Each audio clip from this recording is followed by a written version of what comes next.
প্রচণ্ড গরমে গ্যাস অম্বল থেকে বাঁচতে এইভাবে সিদ্ধ রুটি বানিয়ে খান। এই রুটি একদম তুলোর মতো সফট হবে।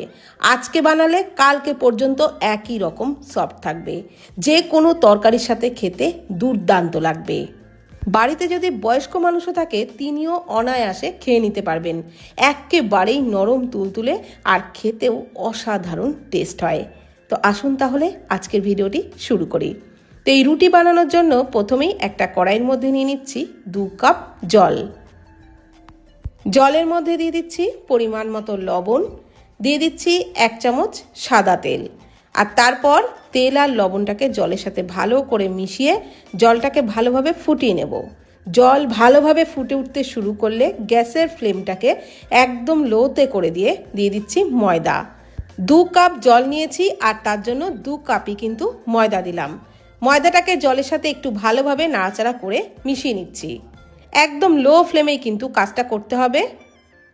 তো বন্ধুরা, ময়দা রুটি খেলে অনেক সময় গ্যাস অম্বল হয়, কিন্তু এইভাবে সেদ্ধ রুটি বানিয়ে খাবেন, এক ফোঁটাও গ্যাস অম্বল হবে না, খেতেও দারুণ টেস্ট হবে আর একদম তুলোর মতো সফট হবে। তো জলের সাথে ময়দাটাকে ভালোভাবে মিশিয়ে নেওয়া হয়ে গেলে একদম লো ফ্লেমে ঢাকনা চাপা দিয়ে 1.5 থেকে 2 মিনিট মতো রেখেছিলাম। তাতে করে ময়দা কিন্তু সুন্দর সিদ্ধ হয়ে গেছে। তো এইবার একটু নাড়াচাড়া করে একটা ডোয়ের মতো তৈরি করে নেব। লো ফ্লেমে কিছুক্ষণ নাড়াচাড়া করতে করতেই কিন্তু এই ময়দার ডোটা তৈরি হয়ে যাবে। আর চেষ্টা করবেন এই রুটিটা বানাতে ননস্টিক কড়াই ব্যবহার করার, তাহলে দেখবেন কড়াইতে একটুও লেগে যাবে না, খুব সুন্দরভাবে ডোটা তৈরি করতে পারবেন। তো ডোটা রেডি হয়ে গেছে। এখন ঢাকনা চাপা দিয়ে একটু ঠান্ডা করে রেখেছিলাম কড়াইয়ের মধ্যে রেখেই, গ্যাস বন্ধ করে। তারপর একটু ঠান্ডা হয়ে গেলে নামিয়ে ওটাকে মেখে নিচ্ছি। তবে পুরোপুরি ঠান্ডা কিন্তু করা যাবে না, হালকা গরম অবস্থাতেই খুব ভালো করে মেখে নিতে হবে। ময়দার যদি কোনো সাদা গুটলি পাখি থাকে তাহলে সেটাকেও কিন্তু খুব ভালো করে মেখে নিতে হবে, একটুও যেন ময়দার গুটলি না থাকে। একদম মসৃণ করে মাখতে হবে, তবেই রুটিগুলোও ভালো হবে। আর একটু লেগে লেগে আসছিল, সেই জন্য সামান্য একটু ওই 1 চামচ মতো সাদা তেল দিয়ে খুব ভালো করে ডোটাকে মেখে নিচ্ছি। ডোটা যত সফট হবে আর যত সুন্দর করে মাখা হবে ততই কিন্তু রুটিগুলো খুব ভালো হবে, একদমই নরম হবে আর প্রত্যেকটা রুটি সুন্দর ফুলবে। তো আমি খুব ভালো করে ডোটাকে মেখে নিয়েছি আর এরকম সফট কিন্তু ডোটা হয়েছে। এইবার ওটাকে একটু লম্বা করে নিচ্ছি, তারপর ওর থেকে লেচি কেটে নেব। ডোটাকে মেখে নেওয়ার পর একটুও কিন্তু রেস্টে রাখিনি, সাথে সাথেই লেচি কেটে নিয়েছি। তো মিডিয়াম সাইজ করে আমি লেচিগুলো কেটে নিচ্ছি। সব লেচিগুলোকে কেটে নেওয়া হয়ে গেলে লেচিগুলোকে কিন্তু একটা একটা করে আমি একটু ভালো করে পাকিয়ে নেব। এইভাবে পাকিয়ে নিলে তাহলে বেলতে সুবিধা হবে আর রুটিগুলো বেশ সুন্দর গোল গোল হবে। তো সব লেচিগুলোকেই এইভাবে পাকিয়ে নিয়ে তারপর বেলে নেব। এই রুটি আপনারা চায়ের সাথেও খেতে পারেন বা যে কোনো তরকারির সাথে খেয়ে দেখবেন, দারুণ লাগবে। তো এইবার একটা লেচি নিয়ে নিলাম আর তারপর শুকনো ময়দা দিয়ে বেলে নিচ্ছি। যেরকমভাবে আমরা রুটি বেলি ঠিক সেরকমভাবেই বেলে নেব।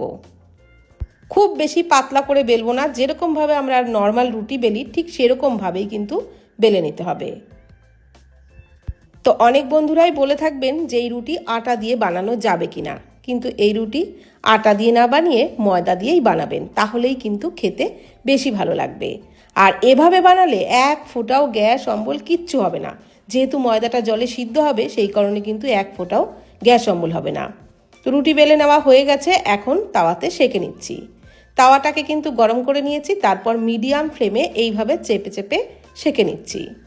এইভাবে কিছুক্ষণ চাপতে চাপতেই দেখবেন প্রত্যেকটা রুটি খুব সুন্দর ফুলে উঠবে, একটাও মিস হবে না, প্রত্যেকটা রুটি সুন্দর ফুলবে।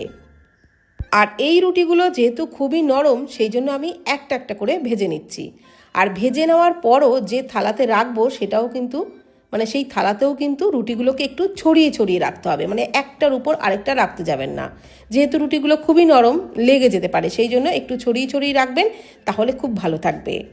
তো একইভাবে দেখুন আমি সব কটা রুটিকেই ভেজে নিচ্ছি আর প্রত্যেকটা রুটি কিন্তু সুন্দর ফুলে উঠছে। রুটিগুলো একেবারে সাদা ধবধবে হবে, খেতেও দারুণ টেস্ট হবে। তো ডোটাকে কিন্তু খুব ভালো করে মেখে নেবেন, তাহলেই এই রকম প্রত্যেকটা রুটি ফুলবে, একটাও মিস হবে না। তো একইভাবে আমি সব রুটিগুলোই তৈরি করে নিয়েছি। আর দেখুন রুটি তুলতে তুলতেই একদম নরম হয়ে যাচ্ছে। তো দেখে বুঝতেই পারছেন রুটিগুলো কতটা সফট হয়েছে। এই দেখুন একদম হাতের মুঠোয় চলে আসছে। সত্যি বলছি আজকে বানালে কালকে পর্যন্ত একই রকম সফট থাকবে, একদম তুলোর মতো সফট হবে, খেতে দারুণ টেস্ট হবে। বাড়ির বাচ্চা থেকে বয়স্ক মানুষ পর্যন্ত সবাই খেতে পারবে এই রুটি। আর এইভাবে রুটি বানিয়ে খেলে গ্যাস অম্বলের সমস্যার থেকেও বাঁচতে পারবেন, যে কোনো তরকারির সাথেও খেতে দারুণ লাগবে। তাহলে ব্রেকফাস্ট বা ডিনারে এইভাবে সেদ্ধ রুটি বানিয়ে দেখুন, খেতে অসাধারণ লাগবে। আর ভিডিওটি ভালো লাগলে প্লিজ কমেন্টে জানাবেন। ধন্যবাদ।